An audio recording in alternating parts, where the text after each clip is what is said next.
consigo mais um.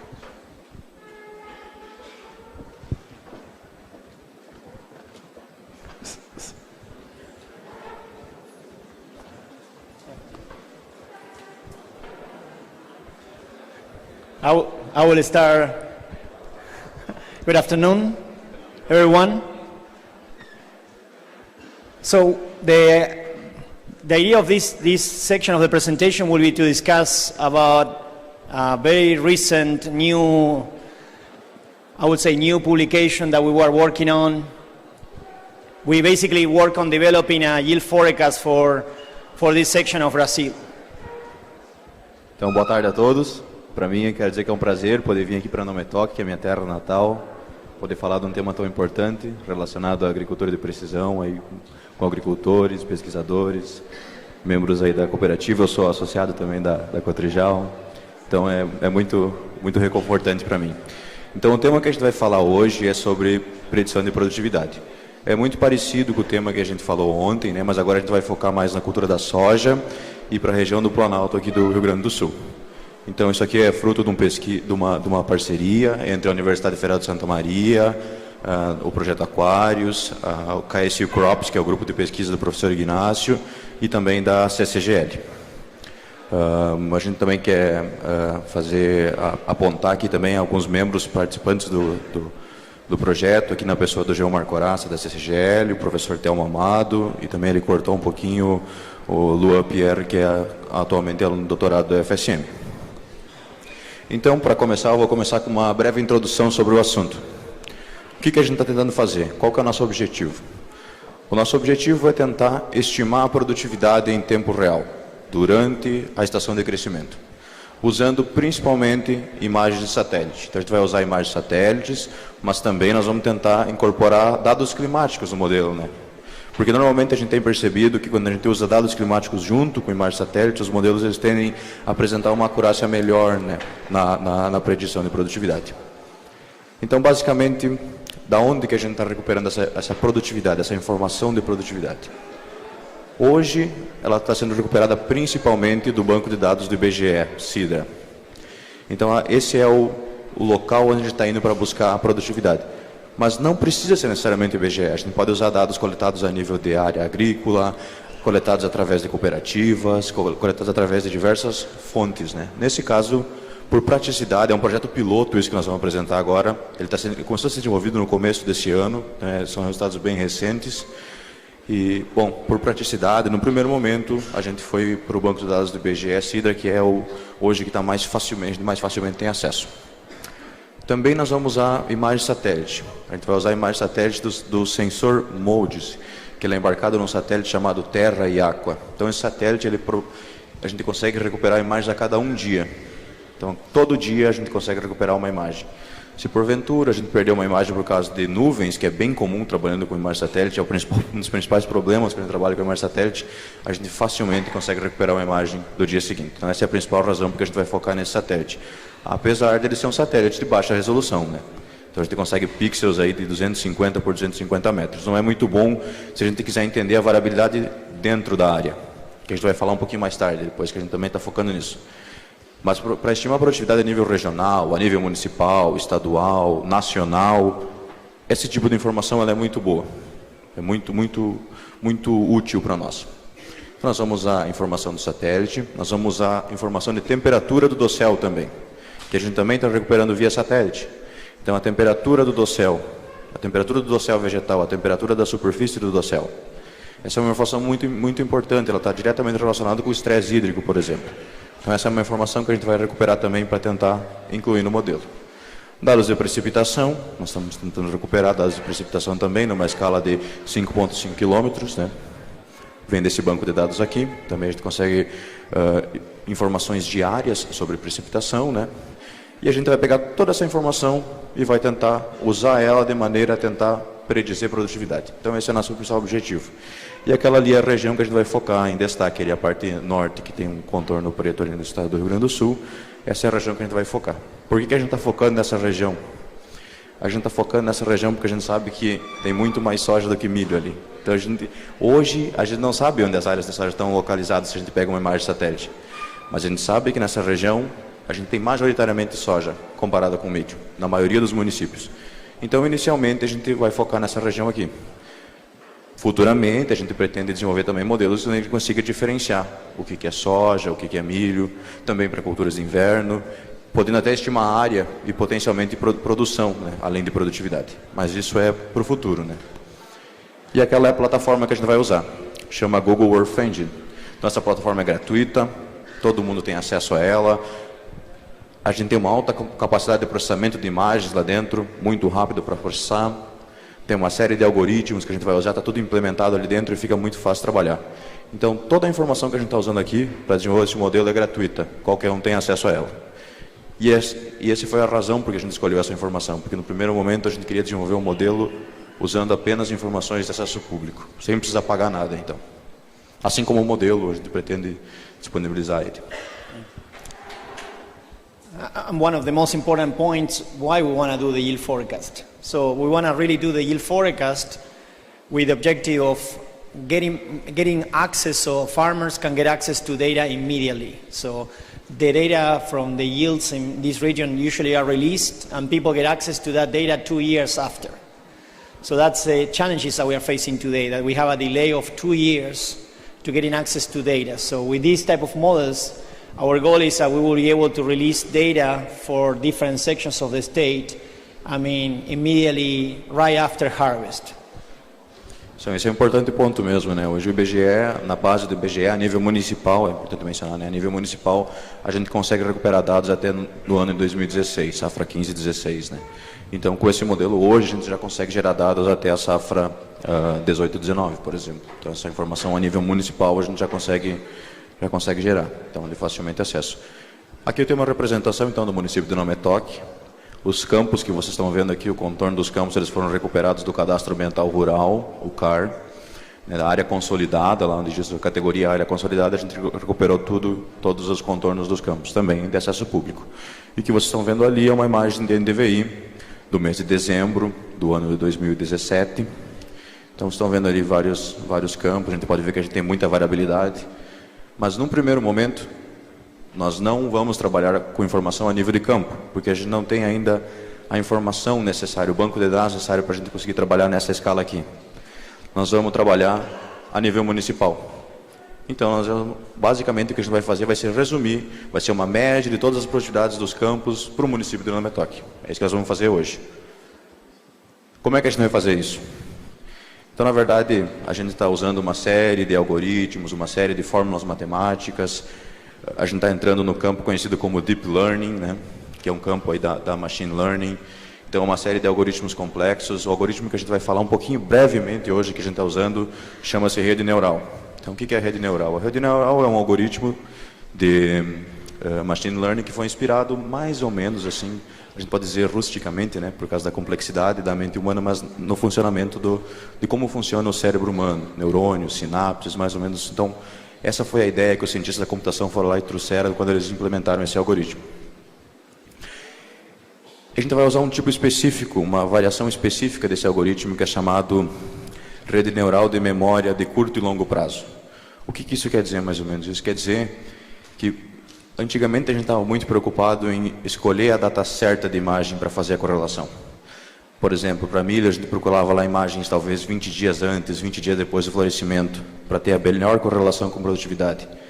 Por que a gente simplesmente não pode botar todas as imagens no modelo? Porque esses modelos são muito sensíveis com a quantidade de informação que a gente alimenta ele. A gente tem que alimentar ele com a quantidade exata de informação, senão a performance dele começa a decair também. Com esse tipo de algoritmo é muito interessante, porque a gente coloca toda a série temporal da informação e o algoritmo, no desenvolvimento dos cálculos, ele vai selecionar qual é a parte mais importante.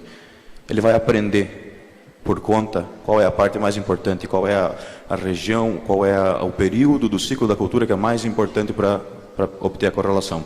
E ele vai desconsiderar o resto. Isso que é a parte que ele está dizendo memória de curto e longo prazo. Então é um algoritmo relativamente avançado, ainda é pouco usado na agricultura, mas é muito promissor.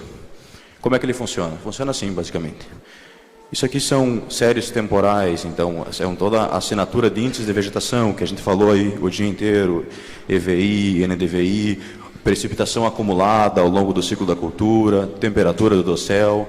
Então, basicamente, ele vai, através de exemplos que a gente fornece para o computador, ele vai aprender que esse padrão, esse comportamento dos índices, ele se resume a um valor determinado de produtividade. E se por acaso eles mudar, o meu valor estimado de produtividade também vai mudar. Então eu vou fornecer centenas, se possível milhares de exemplos para o computador desses comportamentos e de produtividade, do comportamento e de produtividade. E ele vai tentar aprender para depois, quando eu aplicar o modelo em futuros eventos, ele vai tentar fazer estimativa. Assim, brevemente, é mais ou menos como esses modelos funcionam. Então essa aqui é a variabilidade que a gente vai tentar modelar para o município de Nome Toque. Cada linha que vocês estão vendo ali é um município na parte norte do município. E os valores no eixo Y do gráfico são produtividade. E no eixo X o tempo, os anos então. Variando ali da primeira safra 2003, 2004 até 2016, 2017, aliás, 2002, 2003, 2015, 2016. É o ano de colheita que está representado ali. Então vocês podem ver que dentro de um ano, entre os municípios, a gente tem um monte de variabilidade já. E também através do tempo. O que aconteceu ali na safra 2005, por exemplo? Por que eu tenho produtividades tão baixas na safra 2005 por essa região? No ano 2005 foi uma das piores secas, exatamente, que a gente enfrentou aqui, pelo menos nos tempos recentes, aqui no município, nessa região, né, do estado. Então a gente pode ver que as produtividades elas foram bem abaixo das médias. Depois na safra 2011, 2012 a gente vai ter de novo um revés, né, mas não tão drástico quanto do município do ano 2004, 2005. Então isso aqui que a gente vai tentar fazer. Eu vou destacar para vocês agora a produtividade de Nome Toque.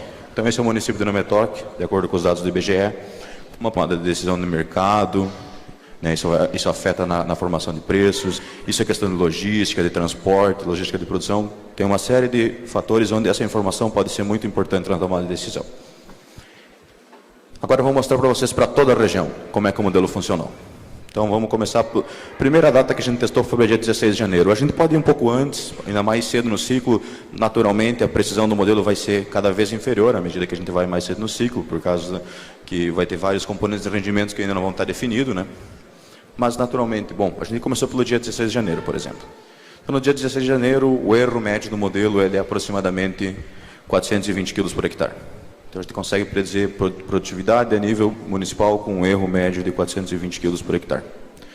Se a gente for 16 dias adiante para o dia 1º de fevereiro, vocês vão ver que reduziu um pouco. Não foi muito, mas ele foi... Aliás, no erro ali ele não reduziu nada, né? A gente pode ver que a distribuição talvez dos pontos ficou um pouquinho melhor, mas não mudou muito. Agora, quando eu avanço mais 16 dias, aí sim, eu vou ver uma melhora substancial no modelo. O meu erro vai cair quase pela metade. Então, o que está acontecendo aqui é que a gente atingiu um período crítico. A gente incorporou dados de um período crítico na definição da produtividade da soja. A soja aqui, em termos de biomassa, ela está atingindo aproximadamente 50% da biomassa final.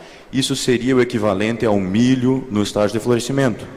O estágio de florescimento do milho que a gente viu ontem é o estágio, vamos dizer assim, o estágio fundamental quando a gente quer fazer estimativa de produtividade. Para a soja um pouquinho mais tarde a gente está vendo essa informação. Então as melhores correlações a gente achou um pouquinho mais tarde comparado com a cultura do milho, falando assim fenologicamente, né, em termos de fenologia. E depois na próxima estimativa a gente teve uma melhora não assim pouco significativa, mas ainda essa melhora ocorreu e ela vai ocorrer em passos mais lentos, ainda a gente vai se direcionando mais perto da época de colheita. Então a gente terminou aqui com a última, com um erro de aproximadamente 240 quilos por hectare a nível municipal. Mais uma coisa que eu queria destacar aqui, é isso aqui. Aqueles pontos ali mais longe, aquela linha no meio é a linha que eu tenho, a linha desejada. Eu quero que os pontos fiquem pertinhos dela ali. Quando os pontos chegarem pertinho dela, significa que a estimativa está funcionando muito bem. Então, aqueles ali são os pontos de 2004 e 2005. Eles ficaram um pouco mais longe. Por quê? Porque quando eu tirei essa informação do modelo, eu não tinha nenhum outro ano que não foi nem perto parecido de 2004 e 2005. Então, o meu modelo de inteligência artificial, que ele aprende com exemplos, ele não teve esses exemplos para aprender. E ele não conseguiu extrapolar essa informação, generalizar. Agora, se eu pegar um ano mais comum, safra 2015, 2016, vocês vão ver que o modelo funciona muito bem. E o erro do modelo foi melhor, inclusive, do que o erro que a gente está reportando ali. Porque o erro que a gente está reportando ali é um erro médio, considerando também a safra 2004, 2005. Então, mas quão provável é o acontecimento de uma safra igual a 2004, 2005? Essa é uma informação bastante importante. Porque até é bom fazer uma observação aqui, que se ela acontecer de novo, tomara que não aconteça, né? Mas se ela acontecer de novo, o nosso modelo já vai conseguir capturar essa variabilidade, porque agora ele já tem uma informação, ele já aprendeu como isso funciona. Mas por que nesse caso ele não conseguiu aprender? Porque ela é um evento muito improvável. E quanto improvável ela é? Bom, a gente pode estimar, baseado em 100, 150 anos de dados climáticos, o quão improvável é, ou o quão provável é, um evento tão catastrófico quanto 2004, 2005 acontecer de novo. Bom, a gente fez uma série de simulações computacionais para isso, usando dados de precipitação e dados de temperatura, e a gente chegou à conclusão que existe uma chance de 0,3%, ou seja, 3 anos em 1000 anos, de um evento de tanta magnitude, de tamanha magnitude acontecer. Ou seja, ele é muito improvável de acontecer. Muito improvável mesmo. Então aqui tem uma representação da distribuição de probabilidade. Ali está o ano de 2005, vocês vão ver 2004, 2005, no eixo X, no eixo Y a probabilidade. E é muito improvável de que ele aconteça. Quais são os anos mais prováveis de acontecer? O que aconteceram nesses anos? Esses anos mais prováveis de acontecer eles também podem nos fornecer informação importante, informação interessante. Vamos pegar 2 anos, por exemplo. Vamos olhar o ano de 2009 e o ano de 2016. Que são anos, assim, relativamente normais, de acordo com os dados que a gente coletou. Então, aqui está um mapa de produtividade para uma pequena região que a gente focou aqui no estudo. Vocês vão ver aqui à esquerda o ano de 2009. A gente obteve produtividades um pouco inferiores comparadas com o ano de 2016. O que é completamente esperado também, dada toda a evolução de tecnologia, a evolução de genética que a gente tem através do tempo, e são aproximadamente 7 anos, né? Então, que bom que a gente está verificando um aumento de produtividade, mas a gente vê que existe variabilidade dentro da região. E essa variabilidade ela é importante ser entendida. E no momento que a gente tem um melhor entendimento dessa variabilidade, ou entende essa variabilidade em tempo real, enquanto a cultura ainda está no campo, ela é muito importante para a tomada de decisão. Aqui só agora para reportar a diferença de um ano para o outro, né? Vai ver lá em cima, em azul, o município de Palmeiras, por exemplo, teve uma evolução menor comparada com outros municípios. Aqui o município de Nometok teve uma evolução de aproximadamente 1 tonelada nesse período, média para o município, né? Então, essa informação é bem interessante de ser explorada, a gente pode aprender muito prestando atenção nisso. Então, é aqui que a gente está hoje. Depois de 7, 8 meses com esse projeto aproximadamente, é aqui que a gente está hoje. Para onde é que a gente quer ir e como é que a gente vai tentar fazer para chegar lá? O que a gente precisa olhar para o futuro num projeto como esse? A gente precisa começar a ir para o campo e coletar dados. A gente não coletou dados de campo ainda, a gente só usou dados que estavam disponíveis nas bases de acesso público. Então a gente precisa começar a coletar dados, localização espaciais das áreas, se a gente quiser estimar inclusive a área plantada, por exemplo, a gente precisa saber onde é que estão localizadas as áreas de soja, onde estão localizadas as áreas de milho, é muito interessante. Começar a coletar dados de produtividade também, é muito importante. Para que a gente se torne mais independente, que a gente consiga gerar um número de produtividade independente da Conab, independente do IBGE, que seja o nosso número, que depois ele pode ser comparado com essas bases, pode ser usado em conjunto com essas bases para fazer uma interpretação.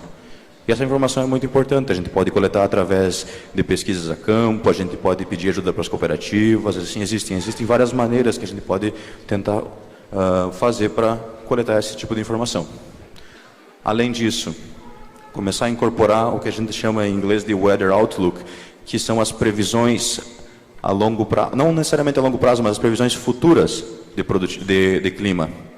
O que a previsão do tempo está dizendo para a próxima semana, para o próximo mês, para os próximos 2 meses. Então, a gente consegue incorporar essa informação também no modelo, para que a gente consiga coletar dados até um certo período e também pegar o que os modelos climáticos estão dizendo para o futuro. É possível incorporar isso aí no modelo. Então, essa é uma lacuna que a gente pretende explorar também. Usar modelagem de cultura, que a gente falou um pouquinho ontem, como é que funciona, é uma coisa um pouquinho mais complexa, mas a gente vai ver hoje, por exemplo, que os trabalhos mais avançados, usando sensoramento remoto para fazer estimativa de produtividade, eles estão fazendo isso, usando também modelagem de cultura junto. Eu vou explicar depois, em breve agora, mais ou menos como é que funciona a modelagem de cultura, de uma maneira bem sintética. E também começando a focar em satélites de maior resolução. A gente usou o sensor modes, então 250 metros, mas nós pretendemos mudar para um satélite inicialmente de 30 metros, Landsat, e depois 10 metros, todos de graça. talvez futuramente para satélites pagos, resolução de 5, 3, até menos de 1 metro, talvez. Dependendo da necessidade. Se a gente quiser ir a nível de campo, por exemplo, quiser informação de uma maior resolução, nós vamos ter que optar por satélites com maior resolução, naturalmente. Tudo isso vai levar nós a uma estimativa mais acurada de produtividade, que esse é o nosso objetivo. Hoje, em fevereiro, mais ou menos, início de fevereiro, ali a gente consegue um erro de 240, 300 kg por hectare, e a gente tem certeza que a gente consegue modelos ainda mais acurados que isso. Como é que a gente vai fazer isso? A gente começou uma parceria, então, com a CCGL, uma parceria recente, onde o principal objetivo disso é coletar dados a nível de campo. Então, a CCGL, uma rede de cooperativas, tem acesso a aproximadamente dados de 350 municípios, trabalhando com mais de 170 mil agricultores. O que estão fazendo por nós hoje? Estão nos ajudando a desenvolver um aplicativo de coleta de dados.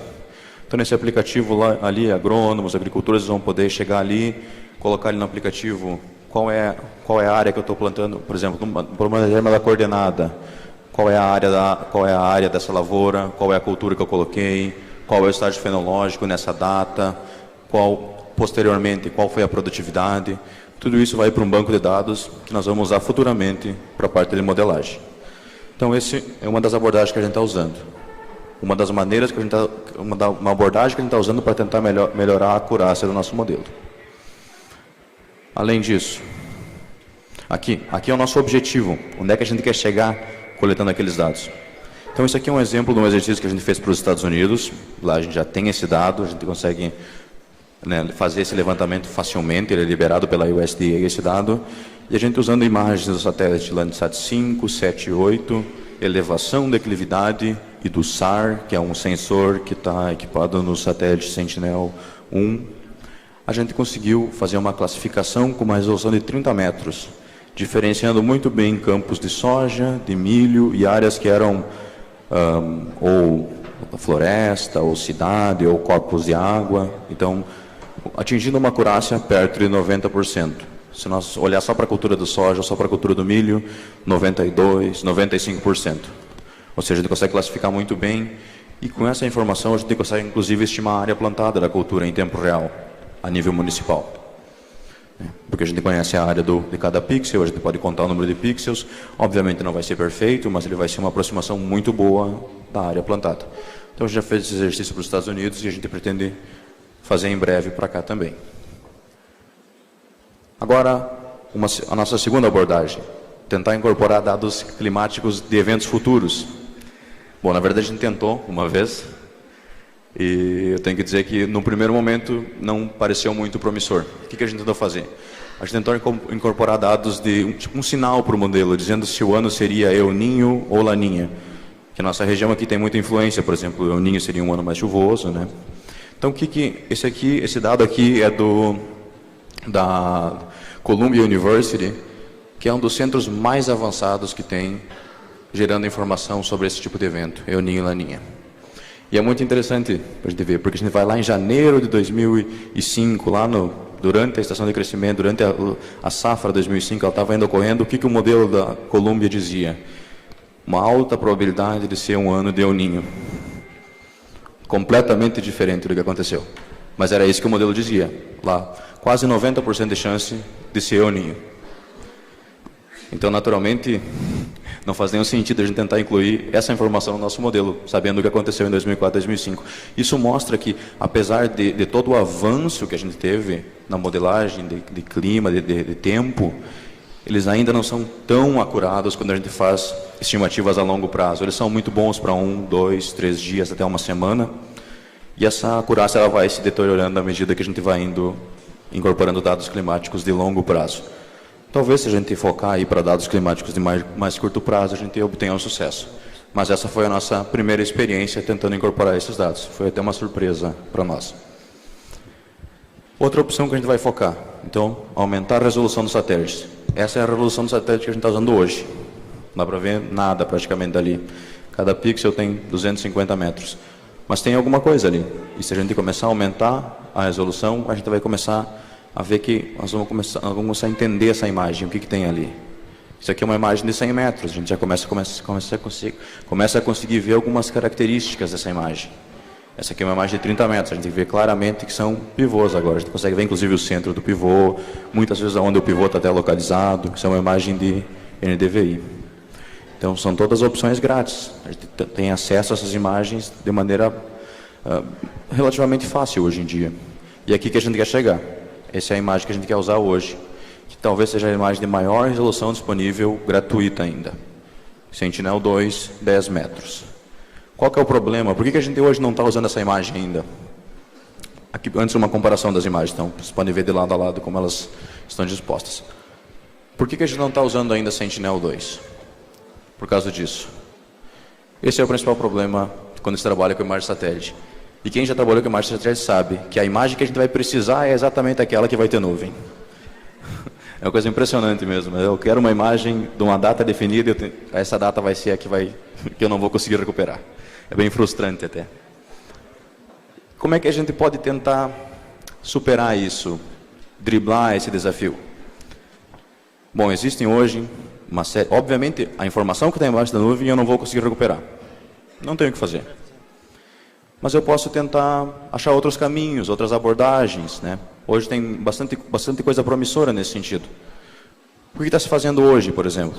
Então, em vez de eu usar a informação que eu recupero de um pixel, eu vou recuperar uma série de imagens, várias imagens, representada por esse gráfico aqui embaixo. Então, cada bolinha é uma imagem que eu recuperei.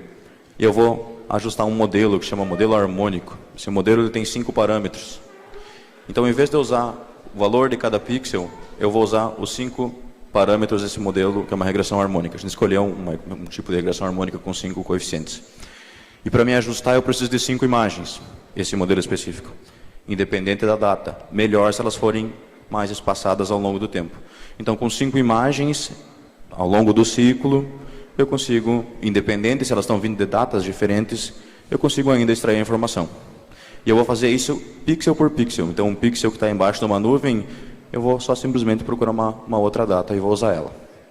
Além disso, tem outras abordagens, tem abordagens fazendo fusão de imagens, Landsat 8 com mods, combinando Landsat 5, 7, 8 e Sentinel-2, mas a que a gente achou mais promissora foi essa, usando sequências de séries temporais. Então é assim que eu estou fazendo para recuperar esse dado. É uma solução inteligente que tem funcionado relativamente bem. Além disso, um outro aspecto que a gente vai focar muito, e que eu acho que, na minha opinião, é o futuro, um dos caminhos que vai nos levar a melhores modelos para o sensoramento remoto, que é a modelagem de cultura. O que é um modelo de cultura? O modelo de cultura, basicamente, eles são uma série de equações matemáticas que eles tentam resumir todo o nosso conhecimento sobre fisiologia, sobre fertilidade, sobre morfologia, fenologia, todos esses aspectos relacionados ao crescimento da cultura. Então, são equações publicadas ao longo do tempo, que estão em livros científicos, que foram todas arranjadas da maneira de funcionar como um sistema, como um modelo. Então, ele vai simular como a planta absorve os nutrientes, como a planta absorve a água, como ela produz biomassa, como ela transforma a biomassa em grão. Ela tenta simular o que está acontecendo no campo. Quão bom é esse modelo? Ele é tão bom quanto os dados que a gente colocar dentro dele, assim como qualquer outro modelo. Como que a gente vai usar esse modelo para melhorar a acurácia das predições? Isso parece uma ideia bastante abstrata, bastante utópica, mas na verdade ela já foi validada e ela mostrou um desempenho muito, muito interessante, surpreendente até eu diria. Então como é que o pessoal está usando isso aqui? A gente simula dados de produtividade, em vez de a gente ir lá e coletar eles. Obviamente que a gente também precisa coletar dados, não descarta a coleta de dados, mas ele auxilia a aumentar o volume do nosso banco de dados e a simular condições diferentes, um pouquinho diferentes daquela que a gente não está experimentando no campo, como foi o que aconteceu com a safra 2004-2005. Se a gente pegar dados históricos, séries de climáticas mais longas, talvez a gente ache um evento mais parecido com 2004-2005 e a gente consiga incorporar essa informação nos modelos. E depois lá o resultado final, na verdade a gente testou isso para os Estados Unidos. A safra 2012 dos Estados Unidos de milho é chamado a seca do século lá. Então também foi um ano sem precedentes. muito quente, com baixa precipitação, e afetou terrivelmente a produtividade de milho, principalmente na região do Corn Belt. E a gente testou essa abordagem lá, testou a abordagem convencional e depois testou a abordagem dessa modelagem, modelando anos que seriam parecidos com 2012. E a gente percebeu uma acurácia muito menor do modelo quando a gente usou essa abordagem aqui. Então, a gente vai simular dados de produtividade, a gente vai simular leituras de índice de área foliar. O que é o índice de área foliar? O índice de área foliar é a área foliar ocupada por metro quadrado. Então, essa informação nós vamos usar para traduzir o que o satélite estaria vendo nessa condição. Então, a gente vai simular a produtividade e o que o satélite estaria vendo para essa produtividade. Basicamente, essa é a ideia. E a gente tem os dois tipos de informação que a gente precisa para fazer a estimativa de produtividade, usando modelagem de cultura. Obviamente, esses modelos não estão ainda tão bem calibrados para o Brasil, então a gente está começando uma iniciativa agora, na coleta de dados, a CCGL vai nos ajudar, a Universidade Federal de Santa Maria, para fazer uma calibragem um pouco melhor desses modelos. Esse modelo também é um modelo, existe uma série de modelos, esse é um exemplo de modelo gratuito também, que a gente está usando. And in the past, we believe that we need several images. So basically, when you talk to anyone working on yield forecast, they believe that they need at least 5, 6, 7 images or more in a temporal basis. So today, if we can just capture 2 or 3 images, one early season, one late season, so we can then start extrapolating the images, calculate the NDVI, and then let the model work. And the model basically will work just to fit the prediction of NDVI and just get the yields. So the model does what we don't get, information that we cannot get by satellite, which is basically all the mechanistics. So what is happening in the plant. So that's what is helping the model. Bom, basicamente, exatamente isso é uma outra vantagem usando o modelo de crescimento de cultura. O modelo ele simula informação para todos os dias, desde a semeadura até a colheita. Então, independente da data que eu conseguir a imagem, eu consigo aplicar meu modelo, porque eu volto lá e consigo recuperar o que seria uma leitura do índice de vegetação naquela data. Agora, uma pergunta muito importante, que é frequentemente feita: qual é o melhor índice de vegetação? E eu, sinceramente, não tenho a resposta para essa pergunta. Eu não sei qual é o melhor índice de vegetação. Existe uma infinidade de índices de vegetação, depende do contexto, depende do que a gente vai realizar. Mas, para esse exercício específico, a gente pode fornecer algumas diretrizes do que a gente pensa que seria um bom índice de vegetação. Então, na verdade, foram outros pesquisadores da Universidade de Nebraska, do Departamento de Geografia, então, que testaram diferentes índices de vegetação. E a gente está usando isso como um estudo preliminar para começar a direcionar nossas escolhas para os índices de vegetação. Então, qual é o melhor índice de vegetação para usar? Nesse caso, um que foi testado foi o NDVI, mas o que aconteceu? Ele mostrou, aqui tem dados para milho e dados para soja. Isso aqui é índice de área foliar versus índice de vegetação. O que aconteceu? Aconteceu claramente uma saturação, que é comumente reportado na literatura. A partir do índice de área foliar ali, as duas culturas começaram a apresentar saturação. Ou seja, o índice não conseguiu mais verificar a variabilidade. Ela existia, mas o índice não conseguia verificar. A gente também tentou um outro índice que chama GCVI, que usa o verde e o infravermelho.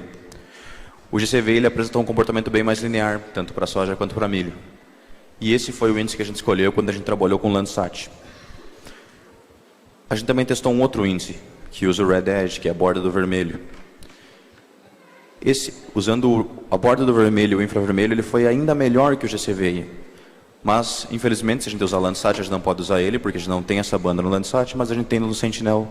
Então, essa é a razão porque a gente quer focar no Sentinel, tentando usar esse índice, que para essa tarefa mostrou um desempenho superior. Não quer dizer que vão ser para todas. Então, como é que agora, para finalizar brevemente, como é que funciona esse modelo? Como é que a gente está usando? A gente alimenta o modelo com informação de solo e clima.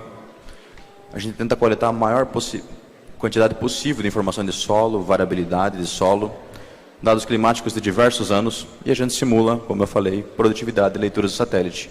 E a gente treina diversos tipos de modelo. Posteriormente, a gente aplica esses modelos em condições reais e a gente termina com isso aqui. Numa larga escala, a gente consegue fazer predição de produtividade a nível de campo.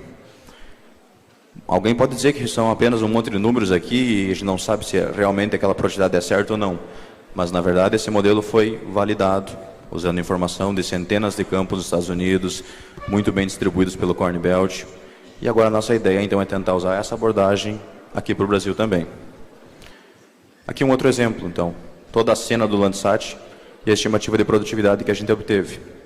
Então, vale a pena fazer uma ressalva aqui. Esse modelo é muito bom para estimar a média do campo. Se eu quiser saber a média de um campo, em tempo real, ali aproximadamente por fevereiro, esse modelo é muito bom.